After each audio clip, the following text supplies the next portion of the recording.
Coming up on this edition of the MashUp, the Ketchum Indians were on a warpath with New Rochelle. Arlington rambles past Ramapo. Lords gets divine intervention to shut down a very game Putnam Valley team. And Somers sums up Poughkeepsie. It wasn't a fair fight. We've got the spikes, the hikes, and the saves between the pipes. Gosh, thank you. You're welcome. It's unbelievable. It's phenomenal. Did you know tonight's show was going to be this good? I did. The MashUp is next.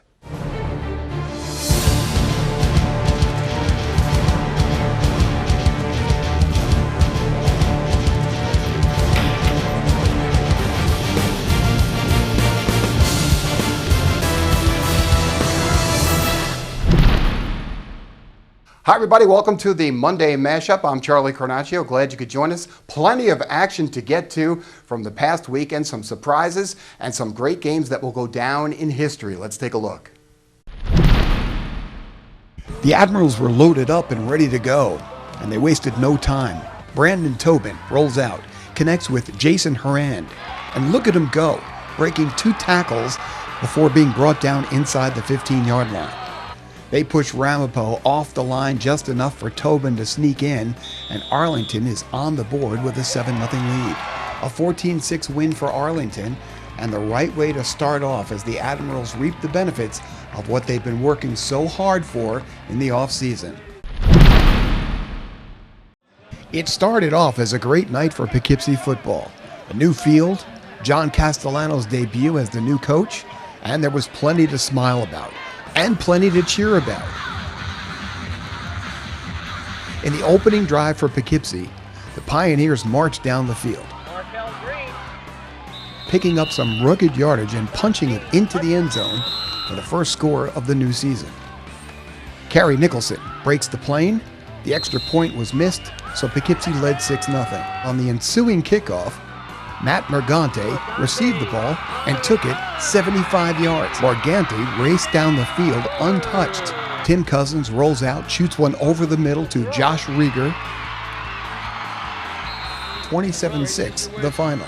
I thought the kickoff return was one of the backbreakers we had. We've only been together for 3 weeks. I mean, you know, I brought an entire new offense in, basically a new defense, all special teams. I mean, the whole system is new.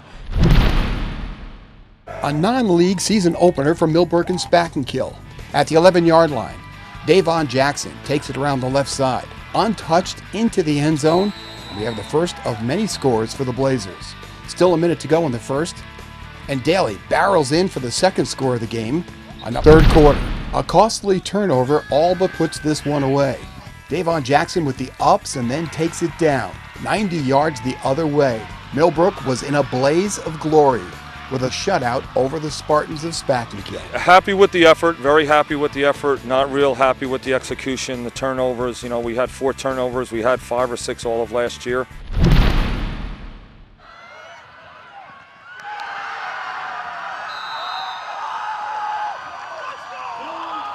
We're proud of the kids tonight.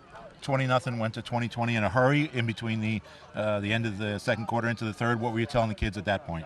Well, we're just telling them to hang in there, and we're trying to make adjustments. 20-0, we were really happy, but as they came back, we kept our composure. We didn't lose track of anything. We came out in the second half, played 4 quarters. We did a great job. Questions on both sides of the ball would be answered in this one. Is the 2013 New Rochelle team as strong and threatening as the team that won the state title a year ago? Are the Ketchum Indians stronger this year than any other? Kevin Duke hits Roddy Tierney on a quick flare, and the Indians are on the board. In the second, Duke, once again going to the air, lays out a perfect lead for Victor Hernandez. Fourth quarter, Duke with the option to Morgenstern.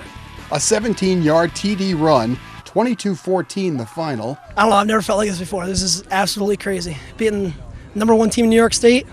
This is huge. This is something, even if you're not a student of high school football, you know that New Rochelle came here today, and us winning means something really important to this program. The Highland Huskies girls soccer team debuted in a tough defensive battle with O'Neill Wednesday.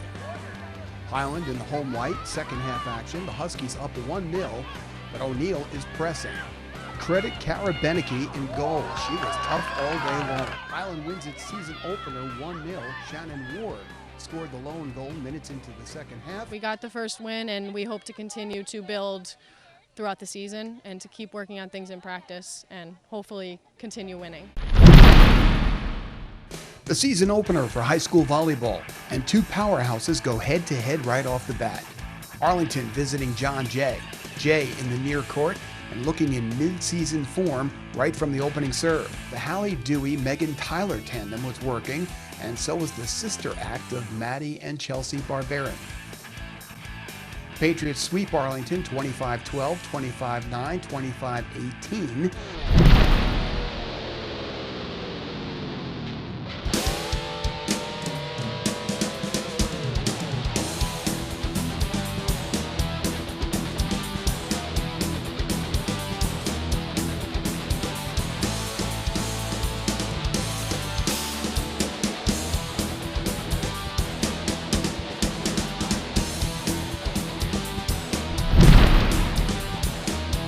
Plenty of action from the weekend. It kind of just tells you that fall season is definitely here. It kicks off with a bang over this past weekend. I'm now joined with Rich Tomaselli and Joe Lombardi. We're going to talk about some of the activity from this past weekend and then look forward to a few key games for the upcoming weekend. And let's just start with some of the activity that you saw as you were out and about this past weekend. A lot of surprises.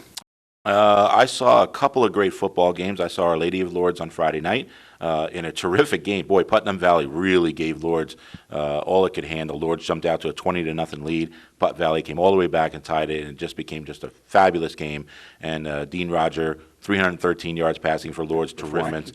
And then I saw Millbrook on Saturday against Spackenkill, and let me tell you, I picked that game to be something like 34-31, but I didn't realize how young Spackenkill was. Going to be a great team. Clinton D'Souza's a great coach. But boy, Millbrook won 38-0, and they look awesome. Is that what happened with Spackenkill, that they were young? I think they're inexperienced. Billy Winnis is a great kid, a terrific all-state pitcher, making his debut at quarterback. So, I think there were some issues, with the line. Look, Millbrook under Sean Keenan has been a terrific program the last 4 or 5 years. They, have a great community in which the Pop Warner or the youth football program is running exactly what the high school is running. Yeah. So they bring that. It sure does. Mm-hmm. So it's really that was. And the funny thing was, 38-0 is not only sounds impressive, it looked impressive, but after the game, Sean was like, they had 4 turnovers and we only had 6 total last year. So it's coach stuff, which is fine, but 38-0 is 38-0. They looked impressive. I don't know why more Pop Warner programs don't follow what the school's doing, so that they're both in line, and when the kids get up to that school level, then they're already used to the system. Yeah, well, I'll tell you a funny story, too. I went to Sean, full disclosure, Sean and I played high school football together at Lourdes. We've been friends for 30 years. No, you played football? Yeah, I did. And, my son wants to play football. My 8-year-old. So a joke coming in. Yeah, no joke. He's 8 and he's strong. He's built. He's not fat like me. He's thick. But I talked to Sean about it. I'm like, hey, when should I get him involved and that sort of thing? And Sean told me, unless you can gauge whether or not the coaches are committed. And there's nothing against volunteer coaches. The volunteers are amazing and everything, but he found that you have to reteach everything by the time they get to that high school level. You wonder about, they all should link up, the high schools and the youth programs. Absolutely, makes sense. Yeah. Joe, Yorktown and Walter Panis. Yeah, I tell you, we talked last week about the fact that the Yorktown Huskers really needed to win this game coming off this season and the disappointment of just narrowly missing the playoffs. They came out, did that, pulling away and winning 21-7 over Walter Panis. But, of course, when you look at this past week, the big news, of course, I think transformational wins for both the Ketchum and John Jay East Fishkill programs. That, we previewed the games last week, but I don't think if we had given predictions at the time, many of us would have gone out and actually predicted mostly John Jay to beat North Rockland. That might have surprised me even more than Ketchum beating New Rochelle.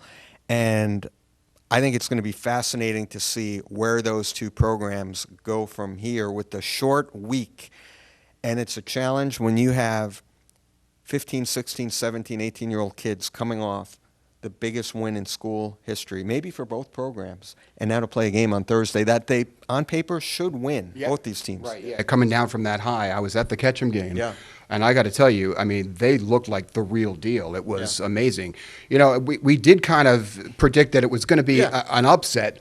A close game, yeah. Yeah, a close game. But the fact that... Picked him on the site. Yeah, right. Because the upset special. But that the defense was, in the first half, there was nothing that New Rochelle could do. Nothing that they could do. It was almost like years ago when I used to be on the sidelines and I used to cover the games, it was like what every Westchester team did to a Dutchess County team, Ketchum did to New Rochelle. Well, that's probably the biggest storyline, I think, coming out of the weekend is that Dutchess County football just really shined over Friday and Saturday. You had Lourdes opening up defense of its sectional title, winning. Yeah. You had John Jay, you had Ketchum, you had Millbrook, you had FDR football, who I picked to lose, went to Port Jervis, which is a very, very difficult place to play, and just blew away Port Jervis, shut them out, 28-0. So it really was just a fabulous weekend for Dutchess County football. Sounds like a great fall to start a website really focusing on sports in Dutchess County. Oh, well, here we go. Yeah. Somebody should think of that idea. Yeah. Perfect timing. All right, soccer. Let's talk a little bit about soccer this past weekend. I actually saw a great game on Saturday prior to the Spakenkill Millbrook football game. I went over to Spakenkill. They were hosting the first annual Steve Cox Memorial Tournament. Even though Spakenkill was the host, it was Lourdes and New Paltz in the title game.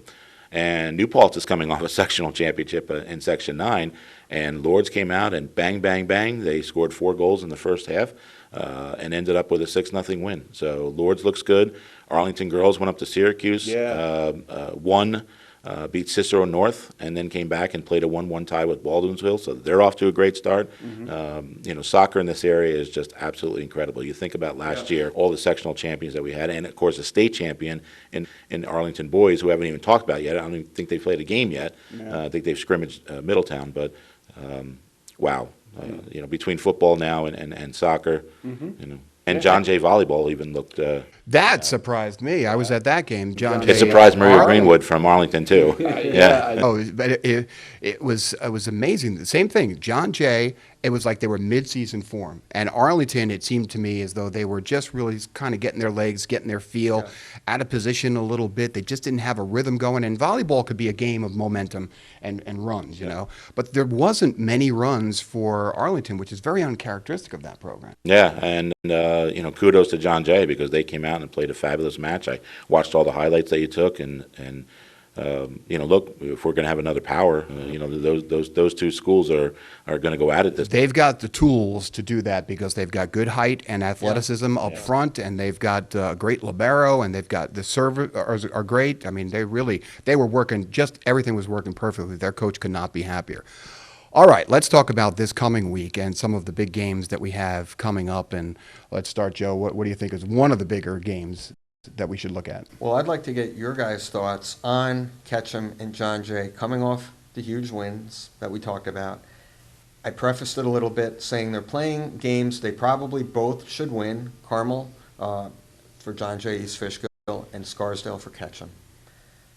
Short week, as we mentioned. Is there a chance that these teams will stub their toe and get upset? What do you guys think for either one of these games? I don't think so. I think that both these programs are well coached. I think the Carmel John Jay East Fishkill game has a better chance of being, if you want to call it, an upset. But if you look at the Carmel John Jay East Fishkill rivalry through the years, Carmel has a pretty big advantage with a very solid coaching staff at Carmel led by Todd Kay. But I think this is a type of game a coach like Todd, coming off a tough 1-point loss to Mamaroneck, can really get his team to say, guys, I don't care who we're playing. If we lose, we start off 0-2. But now, if we go out and we win, we have a chance to beat this team that's coming off one of the biggest wins, if not the biggest win in school history, John Jay, having beaten North Rock. The X factor is you're dealing with high school kids. Yeah, that's a big X and factor. So I think, initially, and I asked Pat Keevens just that. Yeah. You got to figure, when the schedule came out let's say June, Ketchum kids were thinking New Rochelle, New Rochelle, New Rochelle, New Rochelle. Absolutely. Every day, every night, sleeping, eating, drinking New Rochelle. Now that game's over. And now, how do you focus on Scarsdale? They might trip a little bit, going in. Plus, I think they're on the road. So that, that could play a little factor. But when you got a quarterback like Kevin Duke, who can really run that offense, and if the defense holds the way they've been holding, I think they've got some great confidence now walking into that. They have the toolkit that they never had before. All the different tools are in that kit, and they just bring that kit to wherever they go and set it up, and I think Ketchum's going to have a strong year. So that's what I think about as far as being able to come back after such a great win and a big high. Yep, I think defense will rule the day. Scarsdale's not as strong as it used to be. I think Mayaback manhandled Scarsdale. Was it 28-0? So I think Ketchum should be just fine. The best thing about those two coaches, about Tom O'Hara and Pat Keevens, is that look, they're going to give. They probably did give the kids that 48-hour window to go and enjoy. But once they come back to practice on Monday, that's it. The focus is on Thursday, and it's a short week. It's a short turnaround, and they can worry about injuries and things like that on the long break after this game. Ketchum beats New Rochelle. You think to yourself, that's going to be all over Twitter, Facebook, headlines, and everything, and then all of a sudden, John Jay comes and beats North. I get the sense that it's the Yankees and the Mets between John Jay, East Fishkill, and Ketchum trying to steal headlines. They both had great days. Well, I don't know who tweeted this out, but it was interesting that once the scores had come out, it had to be down at John Jay since their game went overtime. It was a little longer. They were asking those kids about, well, what do you think about Ketchum beating New Rochelle? And they all were great. They were very respectful. No trashing each other. These kids see each other every day. And they said, look, maybe this is the year where the John Jay Ketchum game really has some meaning. October 19th, mark your calendars. Another game to mention, Poughkeepsie. We talk about the success of John Jay and Ketchum. Poughkeepsie, meanwhile, with the specter of possibly starting the year 0-2, with all the success it has had in the last few years. Obviously, a lot of changes there with John Castellano taking over. Playing at Sleepy Hollow, a Sleepy Hollow team that was in the sectional final last year, lost to Somers, has one of the top quarterbacks in Section 1 in Devin Lopez. This is going to be a tough game for the Pioneers. I think going in, Sleepy Hollow is a slight favorite. Well, I don't disagree with you at all. Seeing that game against Poughkeepsie and Somers, of course, Poughkeepsie's playing Somers. But when you have a coach who comes in and he only has 3 weeks to work with a team, what can you expect from them? The question is, will the kids believe that they can be better? Or will they resign themselves to the fact that we used to win, and now this isn't fun anymore? Well, that's the whole thing. I was talking about it. There were a ton of coaches out in force on Friday night at the Lord's game. I mean, everybody was there. Spackenkill kids were there. Ketchum kids were there. Jay kids were there. Millbrook kids. And, I saw a lot of coaches, and that was the one thing that they said. They hope that John is able to hold the team. You talk about in the pro ranks about managers who lose the locker room. With kids, it's a different story. And you got to hope that after all the success they had and sectional championship and championship game appearances and playoff appearances, that 0-2, you've got to make sure that everybody's on the same page. But you're right, Charlie. Listen, they talk about high school football being a year-round sport now, getting in the weight room in December and 7-on-7s and quarterback camps and whatnot. Poughkeepsie didn't have a lot of that. They had a lot of turmoil in June and July, and really, John Castellano is only working on 3 weeks of work. Big game for you coming up this week. What do you think? I think all the teams that got off to such a big start are going to be under the spotlight. We talk about Ketchum, we talk about Jay, we talk about Lourdes and teams like that. I'd like to see how Pine Plains bounces back. They went on the road after the tragedy of the accident in which two kids were killed and 2 were injured. They had a tough game at Ellenville, losing 34-14. Had to go on the road. And in that instance, and I'm not saying this to be a smart aleck, they really went on the road. I mean, Pine Plains is up in the northwest of or northeast of Dutchess County. Ellenville is way out. That's a long trip, and it was a tough game. But they've got their home opener, and I sure would like to see them really kind of bounce back and see what they can do.